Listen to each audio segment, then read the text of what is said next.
నమస్కారం. అగ్రిగోల్డ్ సమస్యపై ఈరోజు క్యాబినెట్లో చర్చించడం జరిగింది.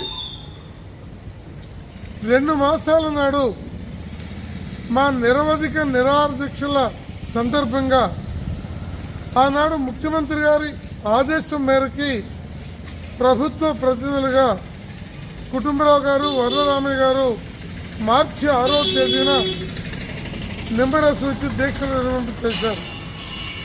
ఈరోజు క్యాబినెట్లో 6 మాసాల్లో అగ్రిగోల్డ్ బాధితుల సమస్యని పూర్తిగా పరిష్కరిస్తామని, మన రాష్ట్రంలో ఉన్న 11.5 లక్షల మందితో పాటు కర్ణాటక, తెలంగాణ, ఒరిస్సా, తమిళనాడు తదితర 8 రాష్ట్రాల్లో ఉన్న మొత్తం బాధితుల సమస్యకి పరిష్కారానికై 3 సభ్యులతో కూడిన బృందాన్ని నియమిస్తామని చెప్పి ముఖ్యమంత్రి గారు చెప్పడం ఎంతైనా అభినందనీయం.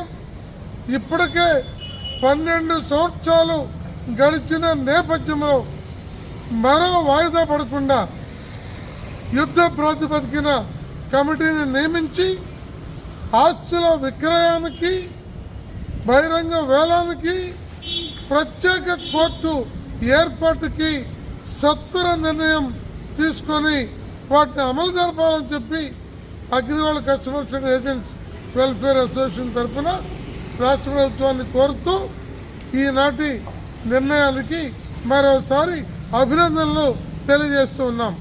Muppalla Nageswara Rao, AgriGold customers and agents welfare association రాష్ట్ర గౌరవ అధ్యక్షులు.